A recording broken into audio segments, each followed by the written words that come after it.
Hello, everybody, and welcome to the Marvel Plus podcast, a show where we talk the Marvel shows on Disney Plus and how they connect to the MCU. My name is Bret, aka Enigma9011, and you can catch this podcast live over on twitch.tv/Enigma9011. Post movies, post episodes, all that jazz. Drop a follow over there. You can tune in live if you have the time, but if not, no worries. You can check it out over on YouTube. Just search Enigma9011. You should be able to find it over there, where it posts the very next day. And, let us know what you think in the comments section down below. So, today we are talking another movie. We are going to be talking about Black Panther Wakanda Forever. It was a good movie. It was solid. We're going to go spoiler free to start. Solid movie overall. I definitely enjoyed this one more than some recent movies that Marvel has put out, like Thor and Doctor Strange. I thought this felt more kind of in the not realm, but kind of in the storytelling, I guess, that the Marvel Cinematic Universe has kind of fallen into, which fallen into sounds like a bad way to say it, but it felt more fitting of the formula than some other movies have. And I have my other reviews of those other films if you really want to check those out.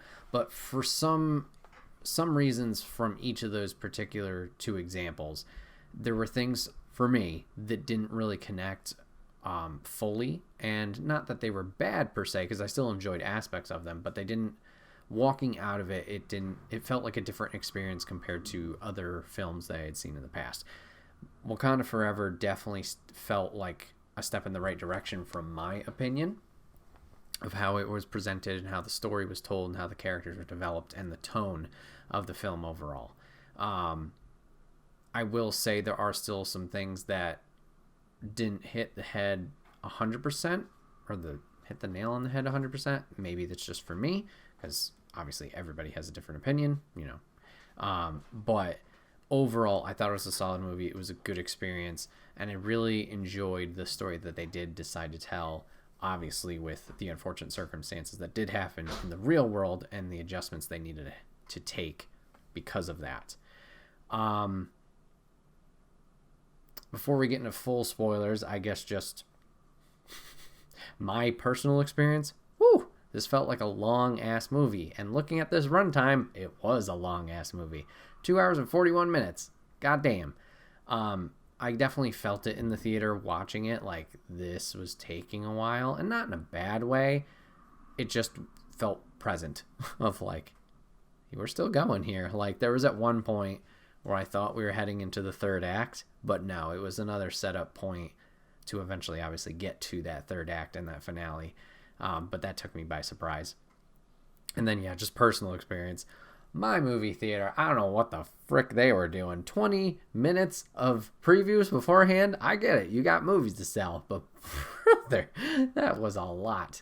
It seemed like it was that long. I'm pretty sure it was, at least from like when the movie was supposed to start and when we checked our watch going into it, or from the previews. Yeah, that was a little bit rough, but obviously that is very specific to me and not anything about this film specifically. So last of the spoiler-free stuff. It was good. Highly recommend it. I enjoyed it a lot. It definitely ranks higher in my Phase 4 movies. I don't know where it would rank overall in the experience, but very good movie. Had a lot of fun with it. Good tributes to Chadwick throughout, and a good tone and a good story. Let's get into spoilers. This is your last warning. See you, bye. Come back and check us out later after you've seen the movie. Okay, so let's get into the first spoiler. Who's the new Black Panther? Because that was the whole mystery kerfuffle, going into this thing. And, safe bet would have been Shuri. And then probably everybody's secondary pick, or like, ooh, that could be a possibility, was, what's her name? Yeah, Nakia was Lupita Nyong'o's character. At least those are the two in my head that were sticking out. We went the safe route here. We went the no-brainer. We went with Shuri here, which did work. I was a little skeptical just because I don't feel like we've dove into her character all that much, which, in the past ones with Chadwick being around, or her past appearances, there were other things going on and other focuses we needed to have. She was a good character. She was comical. She was relatable. She was, you know, very skilled in what she does and proficient in what she does, and it made her feel important. And in this film, it was we still had a lot of learning, I guess, to do, or growing to do with this character in a short amount of time, especially from the replacement aspect. And I think it worked for the most part. Now, granted, throughout the series that the Black Panther has been present, Shuri and Queen Ramonda have gone through a lot of stuff, from losing the father to now losing Chadwick to the whole Killmonger issue. A lot of things have happened to both of them, and they are dealing with that in their respective ways.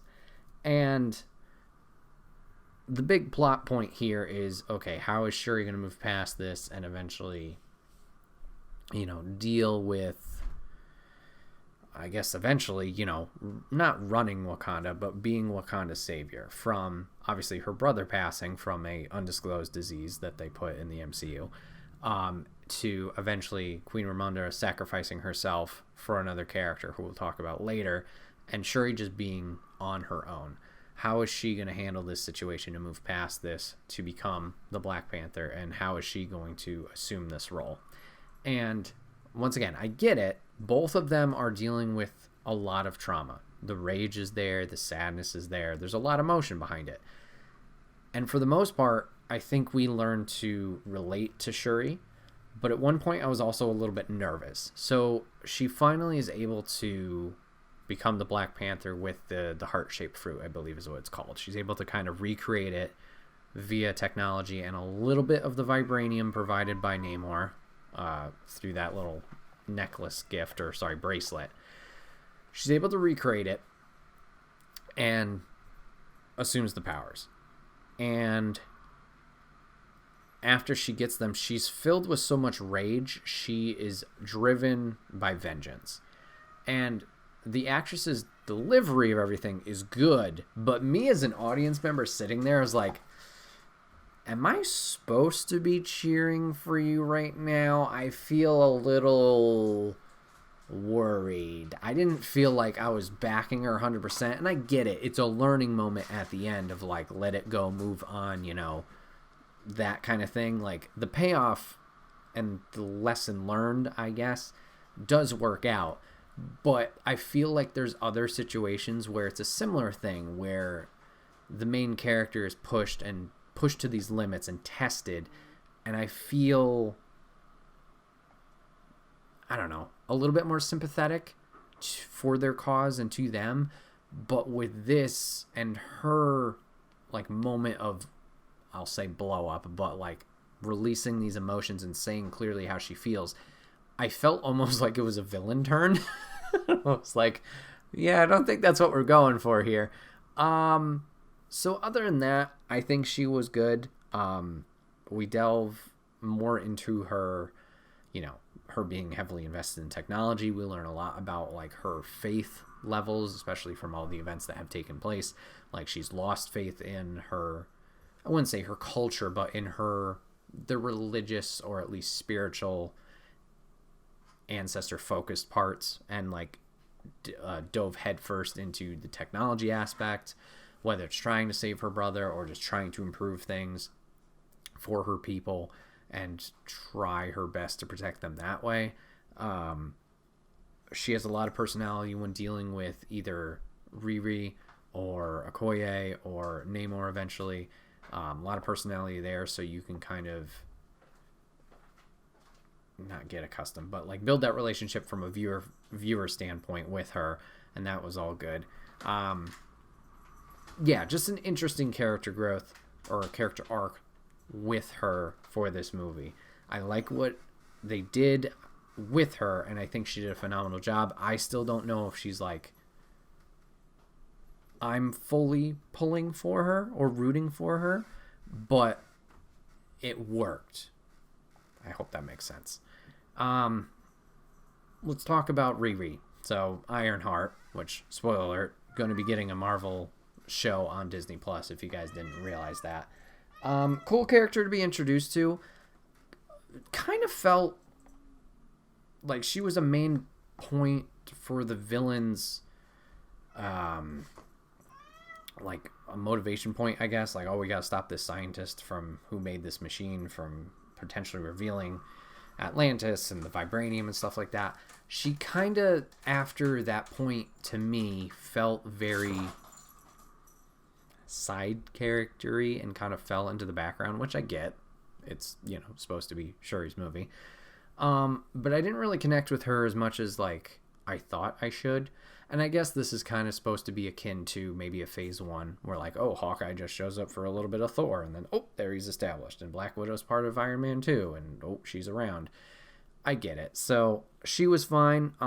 For some reason, my interpretation, I thought she was way younger. So when it was revealed that she was in college, I was like, oh, okay. I mean, that's still kid-ish age, at least in the grand scheme of things.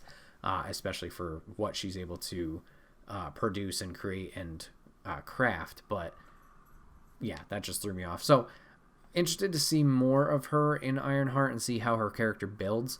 But as for her in here, it was fine. It was okay. It kind of just once again felt like she was just over there like, hi, and doing her thing. Let's talk about Namor. Let's talk about the big bad. I thought they did a fantastic job with Namor. I personally don't know a lot about the character's history, but I do know that they have a lot of it and a lot of... I don't want to say this in a bad way, but like comic purists like really like Namor. He's got a lot of history to him and a lot of importance. And I was a little worried that he would not be represented as well. It would be another one of these villains that was kind of present, does his thing, and then we never see them again. And Namor's character in this, you get full exposition dump of like who he is, what his powers are, his history, his motivations. You feel sympathy for the character, which is important. And he's a legit badass and threat. Like, you may think, oh, he's got these little wings coming out of his ankles. That's kind of stupid. But seeing him in action, whether it was in the air or underwater, was intense. And like I said, you felt sympathetic for his cause, and seeing what happened to his people and what needed to be caused, or what needed to happen in his mind. And eventually, towards the end, obviously with the conclusion, which I guess we'll talk about after Namor's character, he is sticking around. He still has his motivations of, I guess, evil, or at least like doing things for himself and his own cause and his people. So there is potential for more follow-up with this character. It's not an Ultron situation where Ultron's a big bad in the comics and the Marvel history, but, oh, no, he's taken care of. And, you know, we have seen him obviously in other iterations of like the story, whether it's What If or the Doctor Strange with the other universes of the Ultron drones. But in the main 616 canon for the movies, he's gone, he's dead. You know, you can't do a follow-up unless somehow they're going to be like, oh, he was hiding in this and got to this technology, which we could always do. But as for now, kaput. And I'm sure there's other villains that are similar in that vein that we could think of, but I'm blanking right now. But good to know he's still around.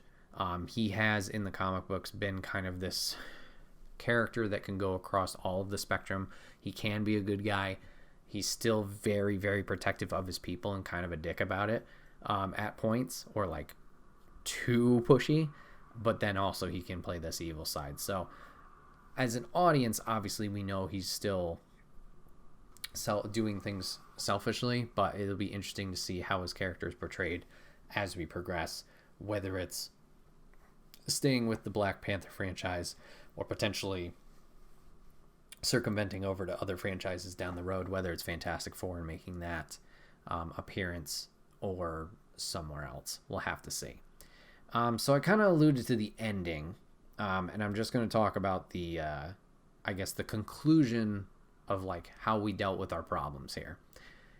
So it's this big war, Atlantis versus Wakanda. Atlantis is, upset because of the vibranium and people stealing it, and they don't want their city to be uncovered. So they're going against Wakanda because Wakanda's like, well, we can let people know, and Wakanda's defending everyone else in the world against Atlantis. Is like, you know what, fuck everybody else. So they go to the war after Namor and the Atlanteans attack. They fight on this big boat, and they're doing pretty well. Wakandas are standing up for themselves, and Shuri and Namor essentially go separate or go away from the battle via a ship and a heater, which like dries his skin out. They crash land, and then they're fighting on the beach. Pretty brutal fight, not gonna lie. So they're whooping ass, kicking each other's butt. Shuri takes a spear right through the chest. And you're like, oh, geez. Namor over here, like a fish out of water, needs to breathe. So he's trying to get back into the ocean. He eventually falls. Shuri chops said spear in half and like pulls herself off because, having a hole in your chest isn't a big deal. And she threatens his life with either same spear, different spear, I don't know. Threatens him. Ends up, she takes the high road, doesn't kill him, right? Okay, good job. Hero stuff. And they just go, okay, we're going to have, she says yield. We're going to be peaceful about this. And the two just fly back to the fight, and they're like, hey guys, we're all good. You don't have to kick each other's butts anymore. We're good. We shook hands. We shared ice cream. I don't know. That was a little weird because it's like all that, and that's just going to be like, we're good. So I will say, maybe not the best conclusion. I get it. I understand it. Just from like, I just sat here for how long, and that's how you're just going to be like, nope, we're good. Little weird, but especially like after some of them, the other warriors, like, oh my God, we just killed, I don't know, the 20 to 30 people. That was my brother. That was my sister, whatever. And you're just going to be like, we're good. Little awkward, but I don't know. Fine. What else do I want to talk about? I do want to talk about the post-credits, but I'm going to leave that at the end. Okay, let's talk about the spiritual stuff, and I guess the more conclusion of the movie. So throughout the whole thing, Shuri is, against the ancestral stuff, because all these bad things have happened to her in this movie and in the past movies, that she doesn't believe in that anymore. And that's an interesting dynamic to play with. And we see how that affects her throughout. We saw in the first Black Panther movie when Chadwick took the heart rose plant to become the Black Panther. He went to the ancestral plane, saw his ancestors there, and kind of had this moment. Well, when it becomes her turn to do this, she has a similar experience, but it's very dark. She expects to see her mom, who has passed after sacrificing herself to save Riri, but instead of that, we get a very nice cameo. We get her running into Killmonger, and we see the kind of parallels that they have in the terms of vengeance. Killmonger was very driven by vengeance in terms of his dad and how he felt left out, and he was very violent, obviously, as we saw in the first movie. And Shuri is dealing with that herself. How do I fix this? How do I save my people? How do I, where do I put this energy that is just building and building and building inside of her? And you get this little back and forth where she's kind of almost doing this mental hurdle herself of like, is this the path I want to take, or is this something bad? And so we get that. Towards the end of the movie, after all the, hands are shaking, we're good, whatever, she decides to go live with Nakia in Haiti, kind of chill out. She's not going to assume the role of queen over in Wakanda. M'Baku's apparently going to fight for the crown there. Do we know who he fights? No. Maybe that'll lead into something. she decides to go at least rest for a while there. And she has this closing moment that her mom attempted to do with her of burning the funeral garb that she wore for T'Challa's funeral. I guess this is just like that end note of like moving past it. The mourning period is over because the movie takes place a year after his passing in the films. So she does this. She breaks down. Totally fair. I was hoping that there would have been some kind of closure from an ancestor past, or Jesus, some kind of closing for her in an ancestral way that was not depicted in this film. I get why it wasn't depicted in this film because that's not her thing. That's not what she believes in, especially, once again, from those past experiences. That's not the place she's in. I was expecting, we get very nice tributes for Chadwick throughout this whole film, this whole series. Or, not series, excuse me, the whole film, the whole time, the whole movie. Which is very nice. I was kind of hoping that we would get some kind of, not CGI Chadwick. Let's not do that. I know it can be done very, very well. I feel that would have been a little bit poor taste just because of how recent that was. But she goes to the ancestral plane, and even seeing like a representation of T'Challa as a panther, just to kind of make that connection, would have been nice. Or how the movie closes out with this like zoomed in shot of her crying, kind of, accepting closure of this. I was like, oh my God, is that going to happen? I was hoping like just a hand would come into frame and just rest on her shoulder and either just leave it at that, cut to black, or have some audio of T'Challa saying sister or something like that. That would have been like, this sounds bad, the arrow to the heart of emotion, like, oh my God, like that would have been the final dagger. We didn't get that, which totally fine. I get, once again, from the storytelling we are going with and how she deals with, I guess, her spirituality, it wouldn't have clicked. For me, that was just something I thought would be cool. Post-credits. Let's talk about the elephant in the room first with post-credits. Only one post-credit. This whole phase, you've had two post-credits for every film, pretty sure. And we only get one here. Boy, was that theater disappointed when those credits ended. Yep.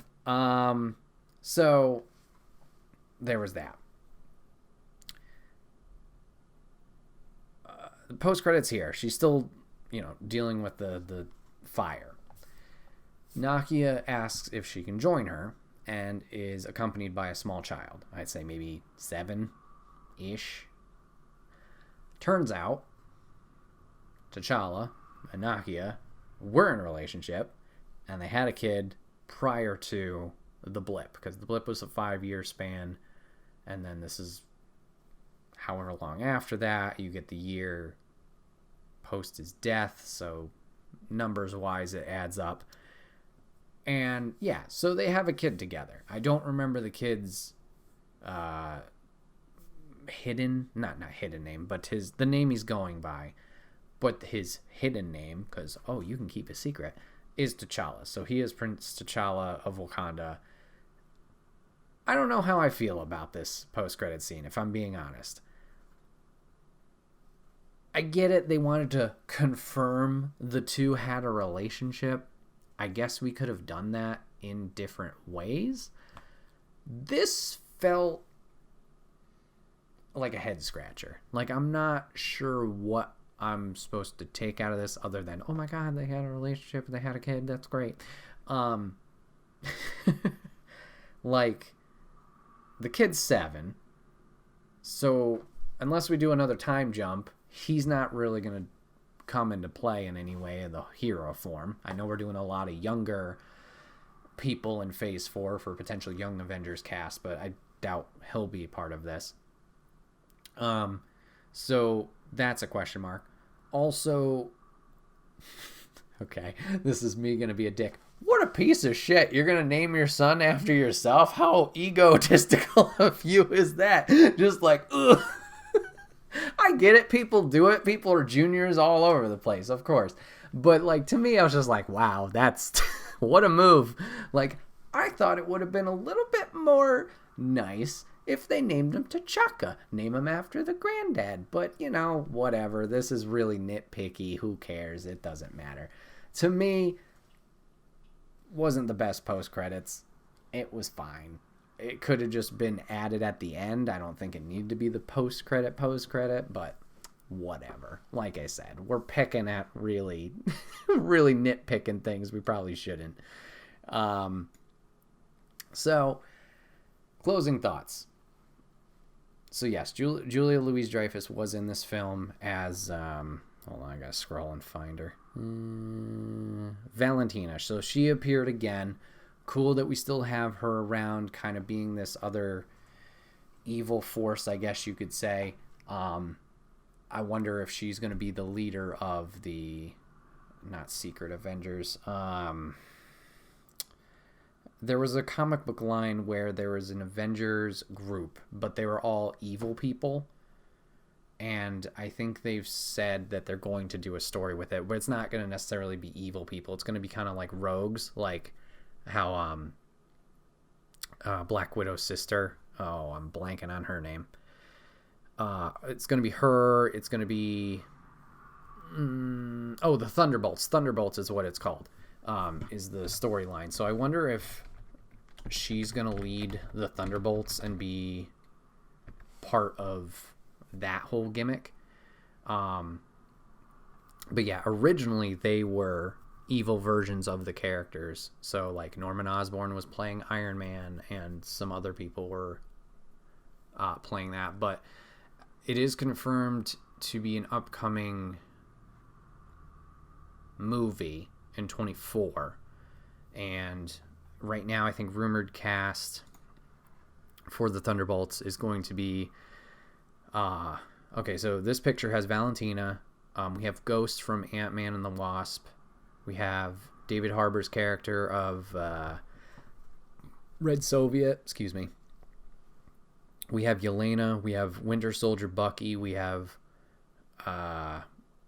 Agent,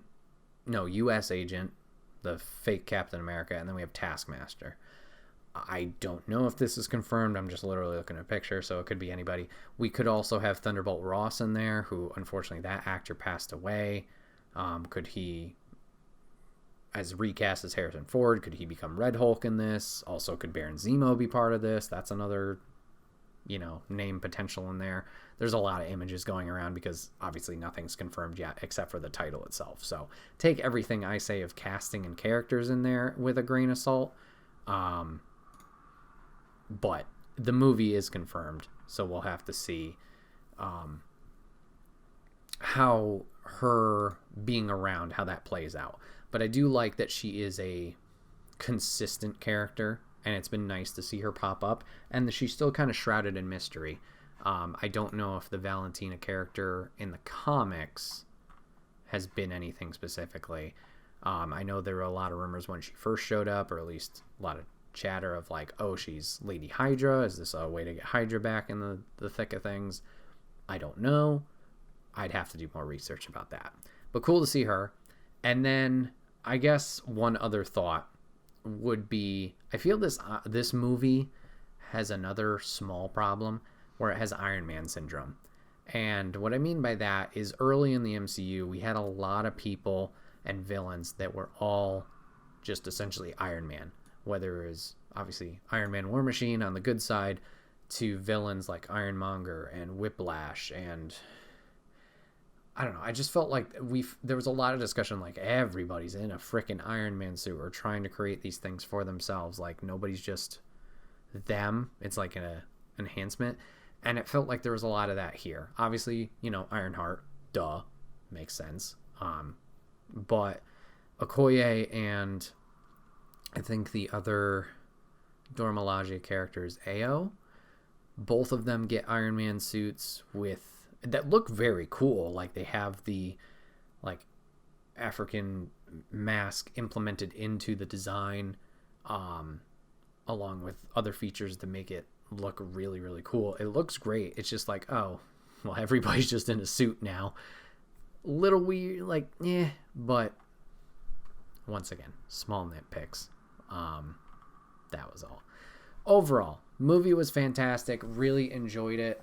Excited to see where the characters go from here, how they continue, how involved will Shuri be into future projects along with these side characters.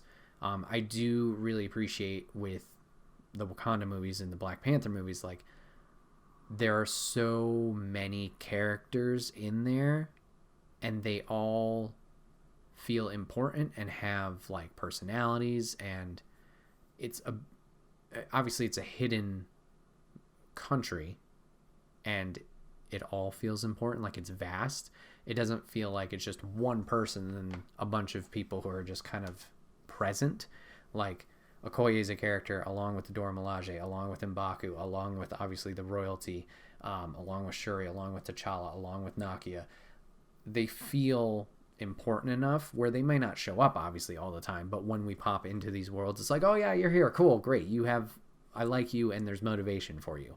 I do appreciate that.